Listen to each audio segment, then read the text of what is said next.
This is the epilogue, Book 12, Epilogue. The Return to Earth. One quite short canto.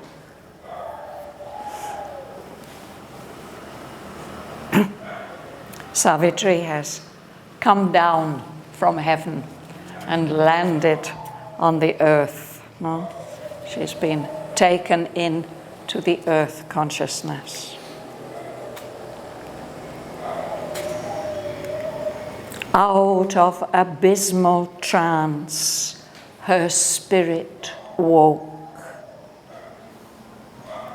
Lain on the earth mother's calm, inconscient breast, she saw the green-clad branches lean above, guarding her sleep with their enchanted life. And overhead, a blue-winged ecstasy fluttered from bough to bough with high-pitched call. Into the magic secrecy of the woods, peering through an emerald lattice window of leaves, in indolent skies reclined, the thinning day turned to its slow fall into evening's peace. She pressed the living body of Shraddhavan. On her body's wordless joy to be and breathe, she bore the blissful burden of his head between her breasts, warm labor of delight. The waking gladness of her members felt the weight of heaven in his limbs, a touch summing the whole felicity of things. And all her life was conscious of his life, and all her being rejoiced, enfolding his. The immense remoteness of her trance had passed. Human she was once more, Earth's Savitri, yet felt in her illimitable change. A power dwelt in her soul too great for earth. A bliss lived in her heart too large for heaven. Light too intense for thought, and love too boundless for earth's emotions, lit her skies of mind and spread through her deep and happy seas of soul. All that is sacred in the world drew near to her divine passivity of mood. A marvelous voice of silence breathed its thoughts. All things in time and space she had taken for hers. In her they moved, by her they lived and were. The whole wide world clung to her for delight, created for her rapt embrace of love. Now, in her spaceless self, released from bounds, unnumbered years seemed moments long drawn out, the brilliant time flakes of eternity. outwingings of a bird from its bright home, her earthly morns were radiant flights of joy. Boundless she was, a form of infinity, absorbed no longer by the moment's beat. Her spirit the unending future felt, and lived with all the unbeginning past. Her life was a dawn's victorious opening. The past and unborn days had joined their dreams. Old vanished eves and far arriving noons hinted to her a vision of prescient hours.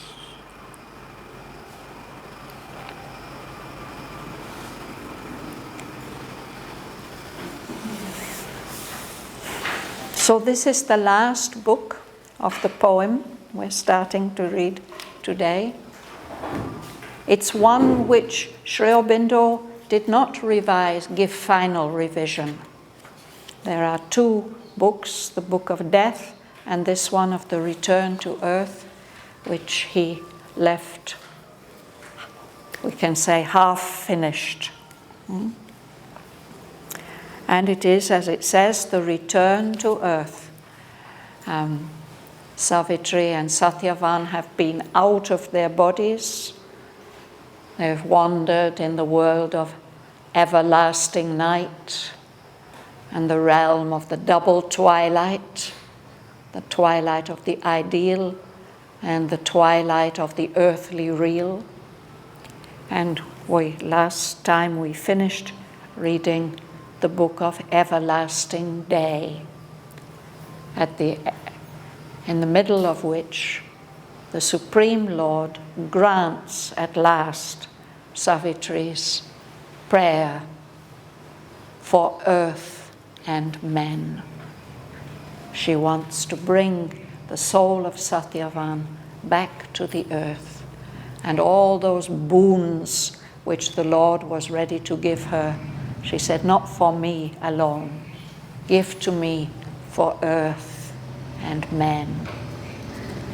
And we read the prophecy that the Lord gave about what this victory would mean for Savitri herself, and then the long prophecy about what it would mean for the earth, for the future of the earth, and how it would bring about the earthly life becoming the life divine.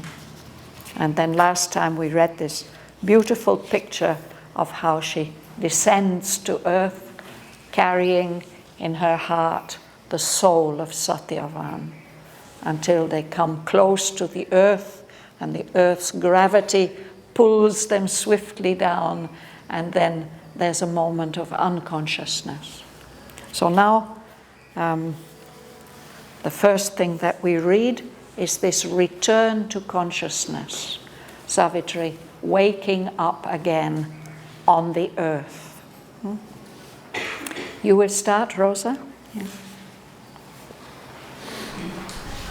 The return to earth, out of abysmal trance, her spirit woke, lay on the earth mother's calm, inconscient breast.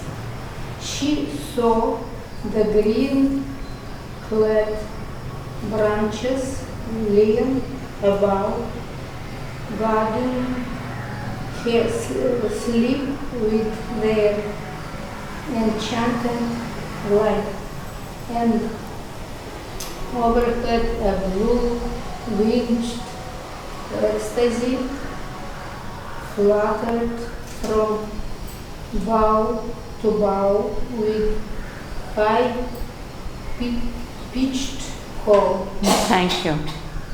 So Savitri has been in a state of abysmal trance, extremely deep trance. Now her spirit wakes up and she becomes aware where she is. She is lying on the ground, on the Earth Mother's calm, inconscient breast, on the earth, on the soil. And she's lying on the ground in the forest, so when she looks up, she sees the branches, the green-clad branches. The branches themselves are grey or brown, but they're clothed with green leaves. Clad means clothed. Those branches are leaning over her as if to protect her. They are guarding, or they have been guarding her sleep while she was in trance. They've been protecting her sleep with their enchanted life. Symbolically, trees always represent life, and a forest represents the life of the world. No? So these trees have been, as if there's a magic spell, they are protecting Savitri. And overhead, a bird, a blue-winged ecstasy. That bird is full of bliss and delight, and it's fluttering from bough to bough, from branch to branch, with a high-pitched call. That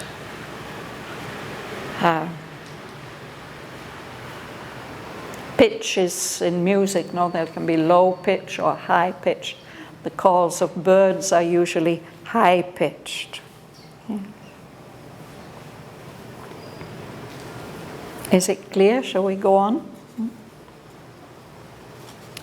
Bhavana. Into the magic secrecy of the world, peering through an emerald lattice window of leaves.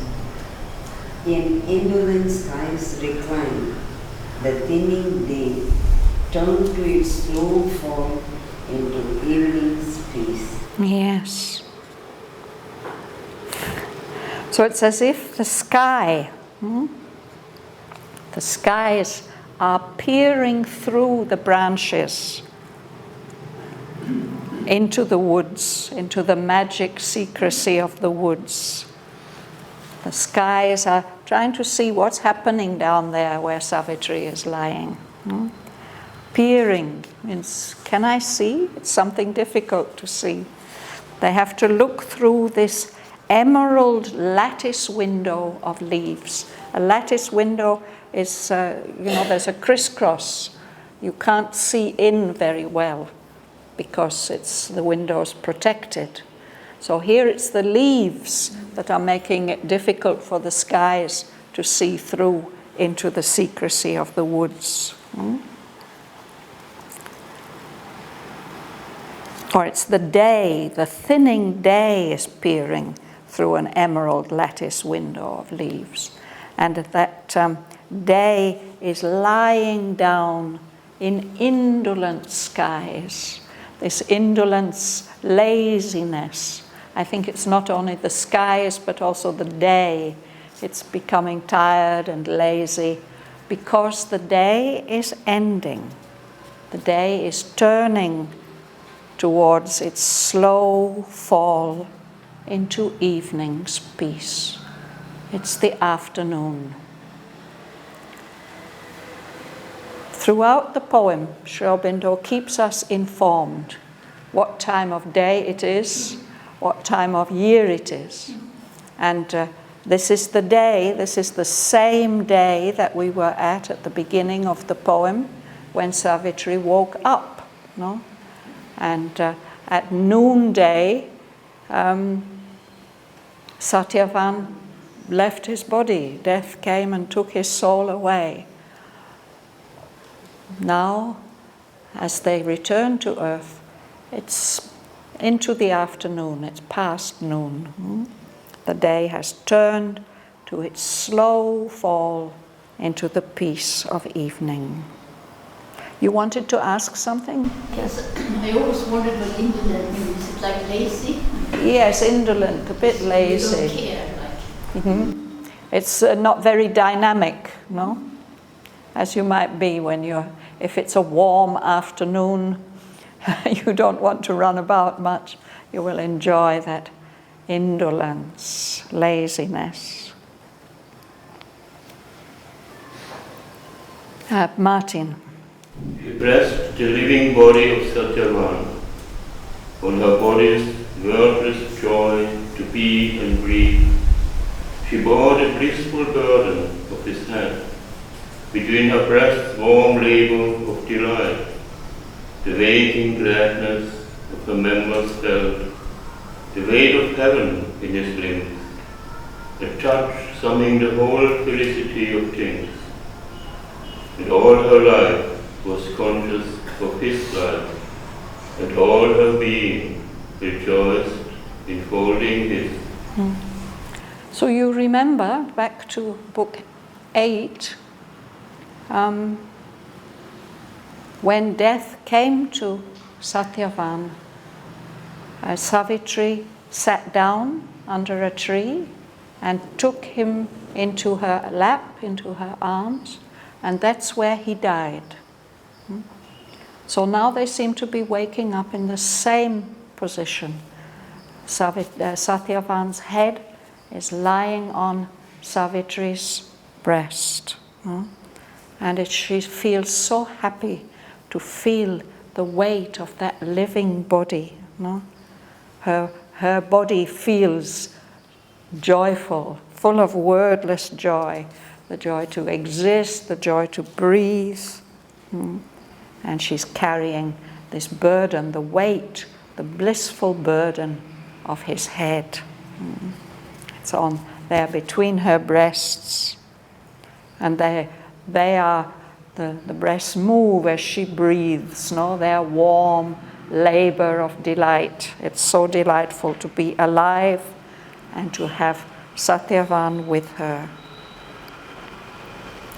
So as she wakes up more, this waking gladness of her members, the limbs, the different parts of the body, felt this weight of his body, and to her it's like the weight of heaven. It's so blissful. That touch sums up the whole felicity of things, the whole bliss of existence. And all her life, all the life in her body, in her, was conscious that he's alive. She feels his life. And all her being rejoiced, enfolding, embracing his being.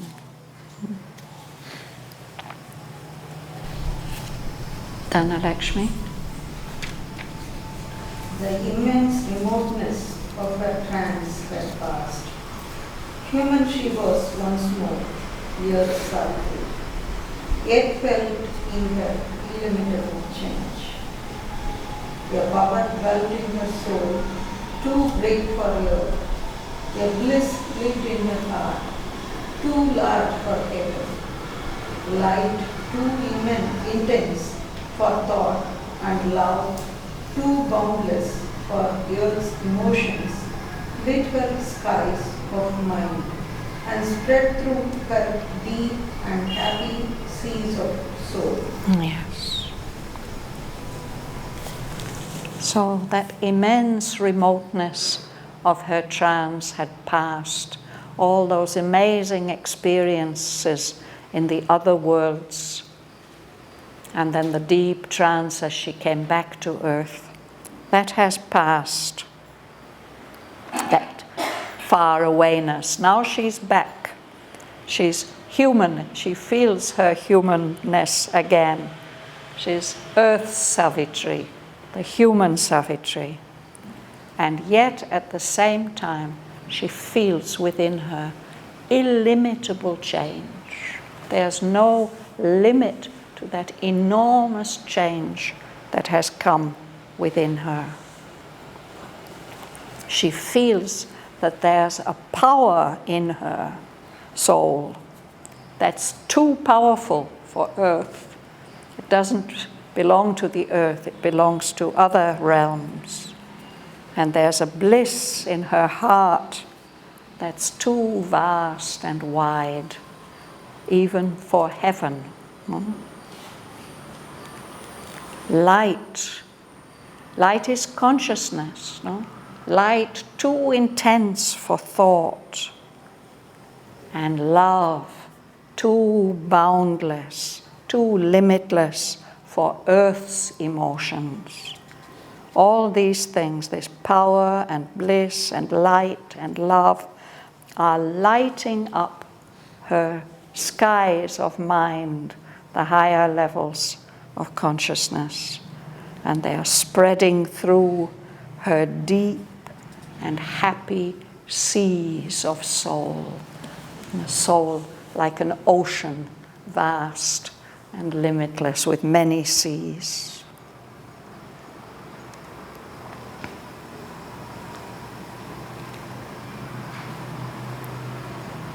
Manohar? All that is sacred in the world drew near to her divine passivity of mood. A marvelous voice of silence breathed its thoughts. All things in time and space she had taken for hers. In air they moved, but by air they lived and were. The whole wide world clung to her for delight, created for a rapt embrace of love. Yes. She's lying there feeling deeply relaxed, a deep passivity in her mood, in her state. But as she lies there like that, everything that is sacred in the world, everything that's holy and divine, approaches her, comes close to her. There's a silence, a marvelous silence, but it's as if it's speaking to her, breathing its thoughts to her deep receptivity, her passivity of mood. Through this tremendous tapasya that she's done and the great journey that she's been through, she has taken for hers, she's identified herself with all things in time and space, everything in the manifestation. And she feels them moving in her. She feels that everything in the universe is living and existing by her because she's holding them all within her. The whole wide world clung to her for delight, as if it's all been created for her loving embrace, for her rapt embrace of love.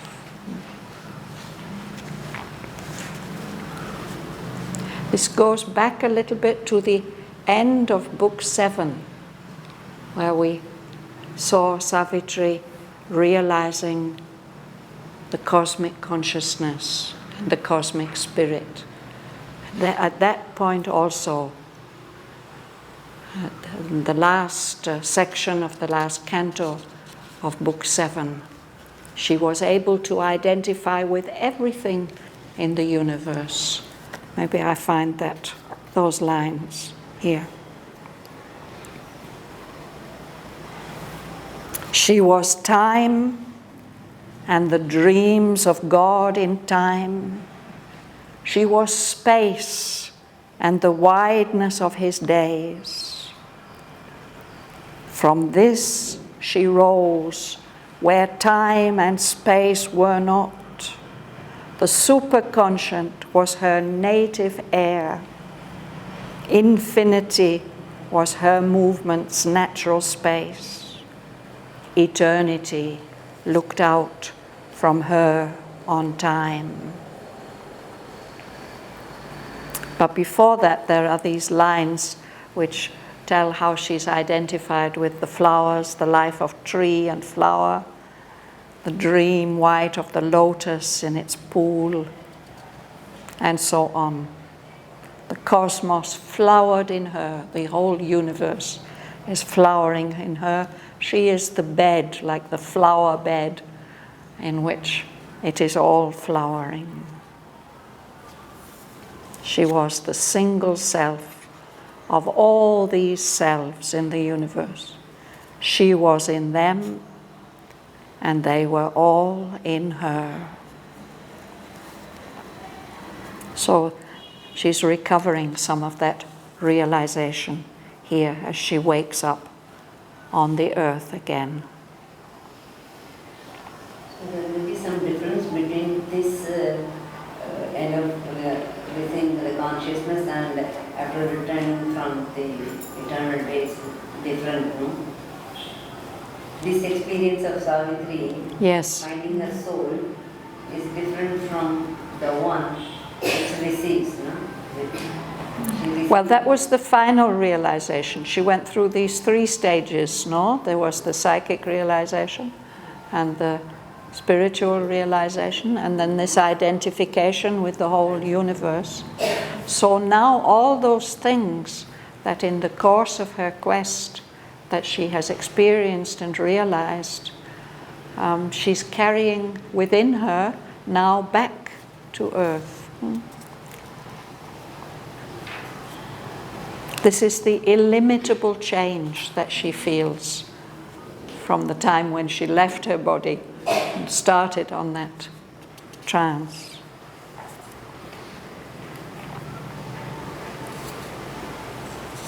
Suresh? Now in the baseless self from Bhavan, unnumbered here seem moments long drawn out, the brilliant time plagues of eternity.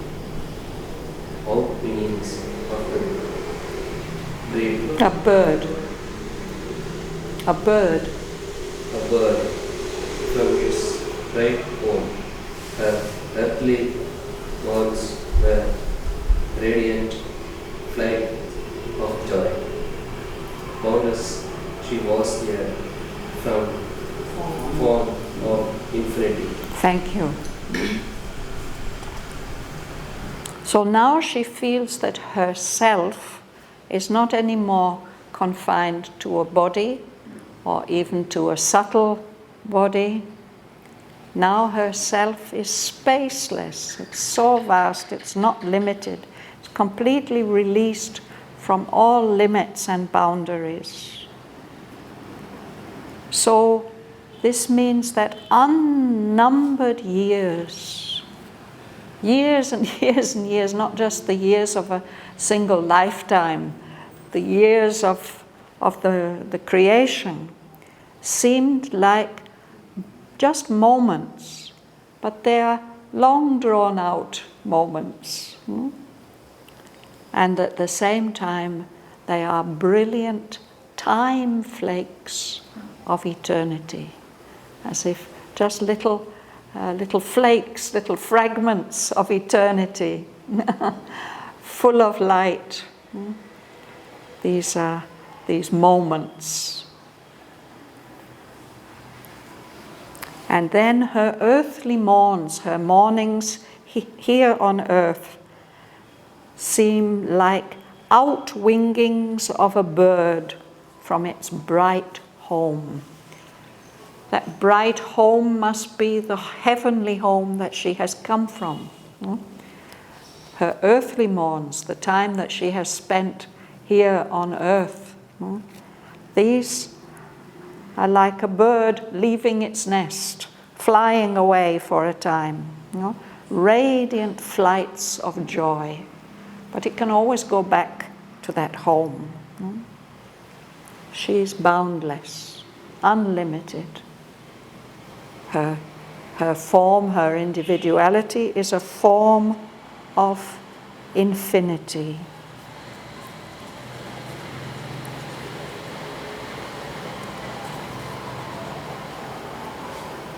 Sergei. Absorbed no longer by the moment's speed, whose spirit the unending future felt, only with all the unrevealing past. Her life was a dawn's victorious opening. They passed and unborn days, their joy, their dreams, all vanished ease, and far arriving homes, think of the illusion of received hours. Thank you. So this spreading out, this wideness, means that she's no longer absorbed in the moment's beat. That's our normal consciousness, no? We live from moment to moment. We may have hopes and we may have memories, but the spirit is focused on the moment. No? But now her spirit is feeling the unending future. And at the same time, it's living with all the unbeginning past. So there's no beginning, there's no end. She's seeing the past, present and future, all as one vast, unending flow. And her own life was seems to her like a dawn's victorious opening. It's what she represents, no? The dawn, the coming of the new light.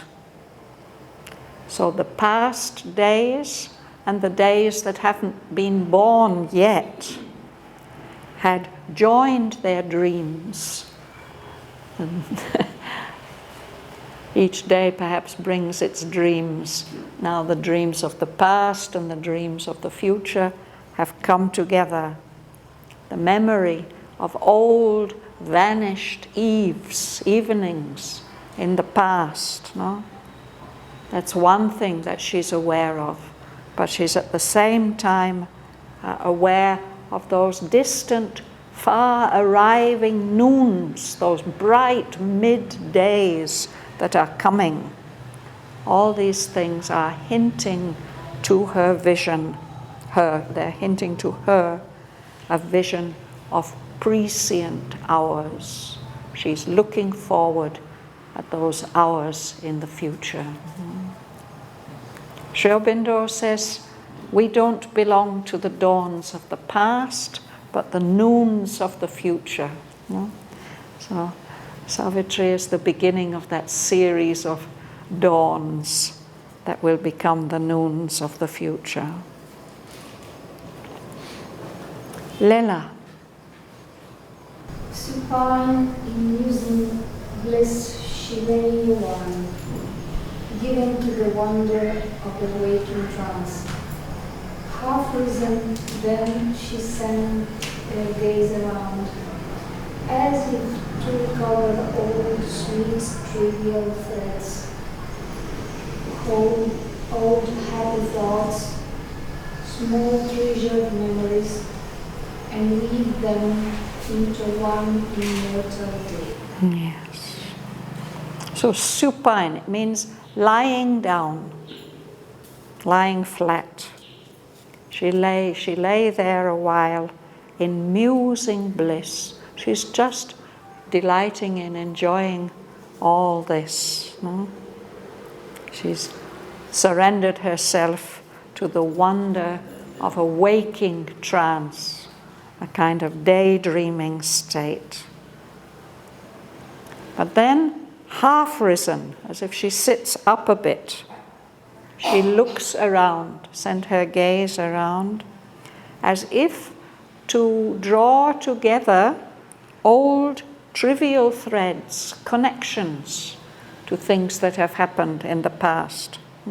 Old, sweet, trivial threads. They're not very important, but still they have a sweet significance. Old, happy thoughts, small, treasured memories. It says, perhaps sometimes in the morning we might do something like this. If there's no big hurry to get up, we might lie there gathering these threads and small treasured memories. She's doing something like that, as if she wants to weave all these threads into one immortal day, one wonderful, unforgettable day.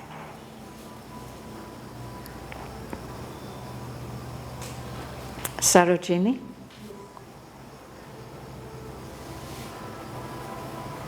Edward C. went on the paradise of her breast, her lower churned into a featherless sleep, line link an infant spirit onward, lulled on the porch of two consenting worlds. Yes. So even though she's begun to sit up, she's still keeping Satyavan on her breast, on the paradise of her breast. It feels like paradise to have his head there, no? Her lover. He's still in this deep sleep, fathomless, bottomless sleep, as if under a magic spell. He's like a small child, an infant spirit, unaware, lulled. That's what we do with babies, no? We lull them into sweet sleep. He's lulled on the verge, on the borderline of two consenting worlds. Maybe the earth and the subtle worlds that they've come from. Maybe that world of everlasting day.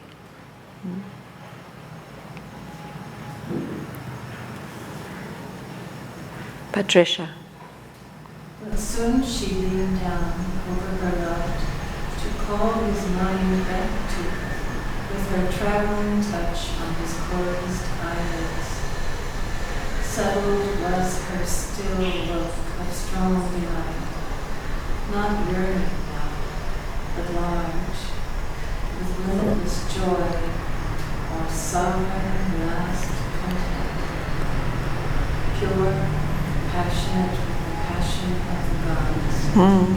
So that's a change also, no? Now she's not yearning anymore.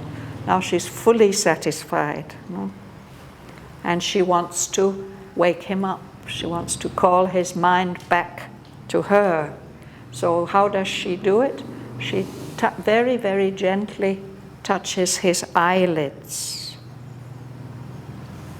And Sri Aurobindo describes the way that Savitri looks at Satyavan.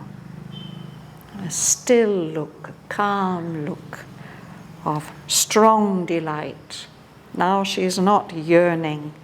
Her look is large with limitless joy, or some sovereign last content, a complete satisfaction that masters everything. That look is pure, passionate with the passion of the gods.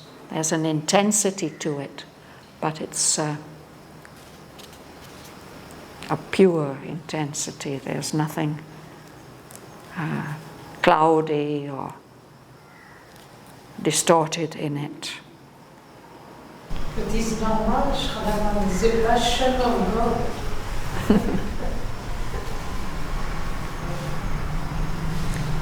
Beautiful picture. Yes. Imagine how she's going. How she gently touches and looks at him. Yes. Mila.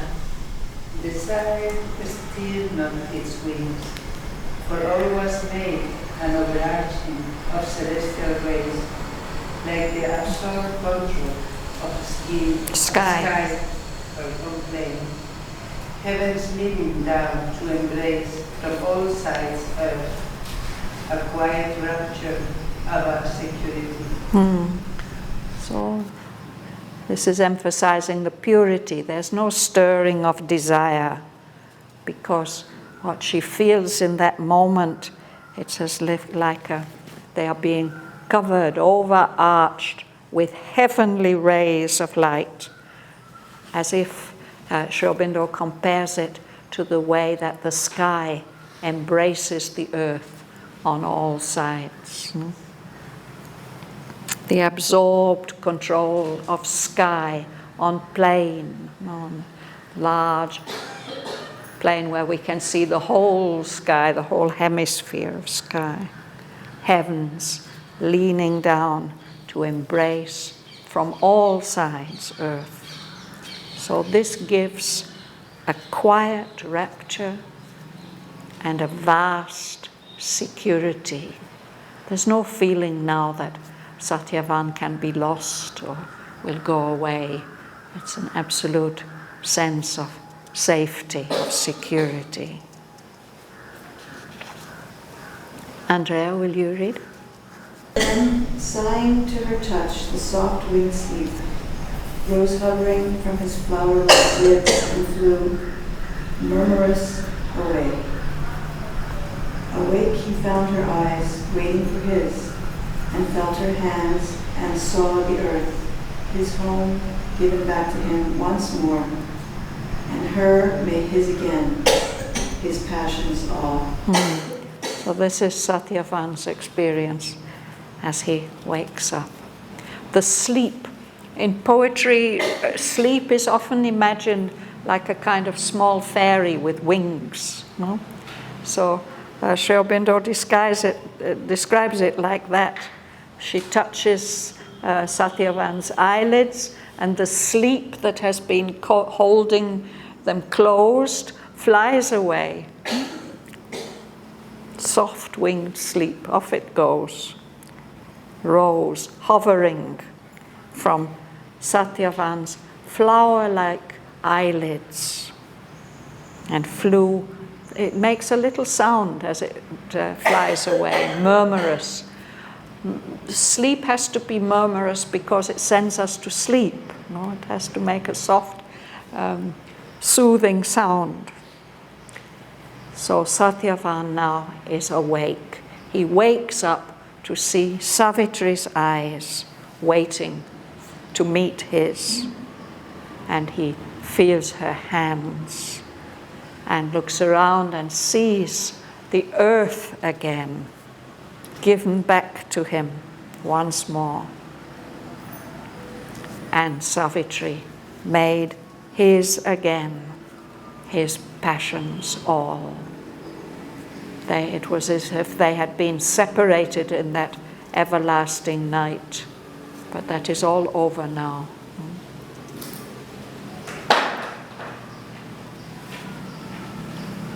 Gumsun. With his arms encircling her around the world, or living not to make possession close, he murmured with the hesitating lips her name, and vaguely recollecting wonder high. Hence hast thou brought me captive back, love chain, to thee and sunrise words, O golden beam, and casket, O all sweetness, Savitri, Godhead and woman, moonlight of my soul. So beautiful, no? So he really takes possession with her. He embraces her, locked around. He won't let her go. A living knot, his arms, to make possession close. And he's waking up and he's remembering something of what has happened. No?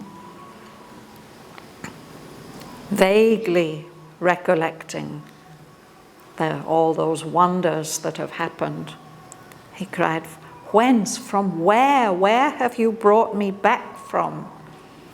As your captive, chained to you by love, you've brought me back to you yourself and to these walls of sunlight. Oh, Savitri, you golden beam of light and casket. A casket is a precious little box that you keep precious things in. So he says, you, Savitri, you're a jewel box of all sweetness. You are Godhead, divine and woman, and you are the moonlight of my soul.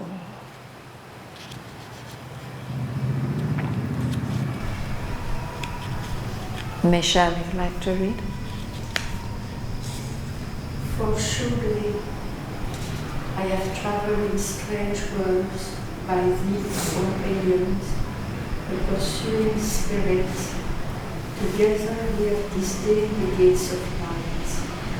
Have turned away from the celestial throne and heaven's insufficient without thee. Yes. He's recollecting vaguely, no? So he says, surely I've been traveling in strange worlds with you, companioned by you. You have been a pursuing spirit following me. The two of us together, we have disdained the gates of night. If you disdain something, it means you turn away from it with contempt. We have, in some kind of victorious move, we have moved away from those gates of night.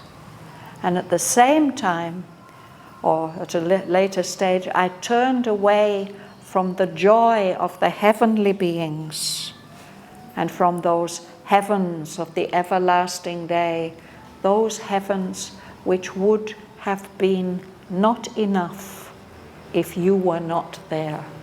Heavens insufficient without thee. I think we have to stop there for today.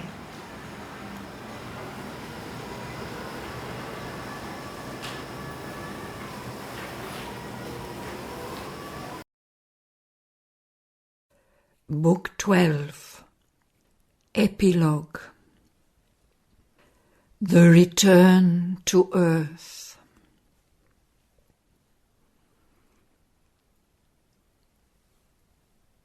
Out of abysmal trance her spirit woke. Lain on the Earth Mother's calm, inconscient breast, she saw the green-clad branches lean above, guarding her sleep with their enchanted life. And overhead a blue-winged ecstasy fluttered from bough to bough with high-pitched call. Into the magic secrecy of the woods, peering through an emerald lattice window of leaves, in indolent skies reclined, the thinning day turned to its slow fall into evening's peace. She pressed the living body of Shraddhavan. On her body's wordless joy to be and breathe, she bore the blissful burden of his head between her breasts, warm labour of delight. The waking gladness of her members felt the weight of heaven in his limbs, a touch summing the whole felicity of things. And all her life was conscious of his life, and all her being rejoiced, enfolding his. The immense remoteness of her trance had passed. Human she was once more, Earth's Savitri, yet felt in her illimitable change. A power dwelled in her soul too great for earth. A bliss lived in her heart too large for heaven. Light too intense for thought, and love too boundless for earth's emotions, lit her skies of mind and spread through her deep and happy seas of soul. All that is sacred in the world drew near to her divine passivity of mood. A marvelous voice of silence breathed its thoughts. All things in time and space she had taken for hers. In her they moved, by her they lived and were. The whole wide world clung to her for delight, created for her rapt embrace of love.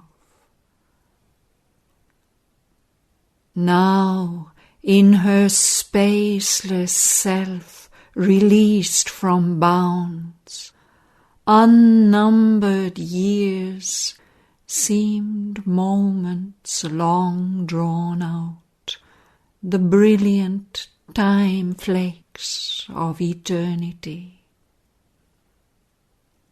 Outwingings of a bird from its bright home, her earthly morns were radiant flights of joy. Boundless she was, a form of infinity.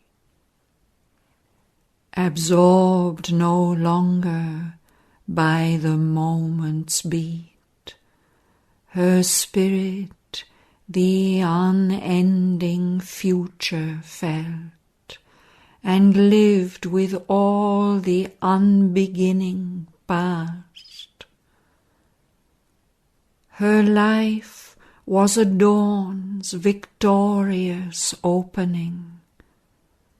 The past and unborn days had joined their dreams. Old vanished eves and far arriving noons hinted to her a vision of prescient hours. Supine, in musing bliss, she lay a while, given to the wonder of a waking trance. Half risen, then she sent her gaze around, as if to recover old sweet trivial threads, old happy thoughts, small treasured memories, and weave them into one immortal day. Ever she held on the paradise of her breast her lover, charmed into a fathomless sleep, lain like an infant spirit unaware, lulled on the verge of two consenting worlds.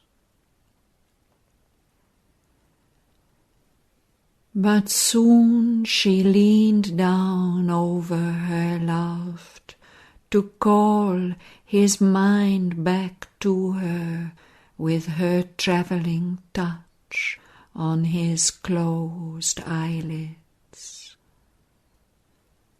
Settled was her still look of strong delight, not yearning now, but large with limitless joy, or sovereign last content, pure, passionate with the passion of the gods. Desire stirred not its wings, for all was made an overarching of celestial rays, like the absorbed control of sky on plain, heavens leaning down to embrace from all sides earth, a quiet rapture, a vast security. Then, sighing to her touch, the soft-winged sleep rose, hovering from his flower-like lids, and flew murmurous away. Awake, he found her eyes waiting for his, and felt her hands, and saw the earth his home given back to him once more, and her made his again, his passions all. With his arms encircling hold around her locked, a living knot to make possession close, he murmured with hesitating lips her name, and vaguely recollecting wonder, cried, "Whence hast thou brought me captive back, love chained to thee and sunlight's walls, O golden beam and casket of all sweetness, Savitri, Godhead and woman, moonlight of my soul? For surely I have travelled in strange worlds, by thee companioned, a pursuing spirit. Together we have disdained the gates of night. I have turned away from the celestial's joy, and heaven's insufficient without thee.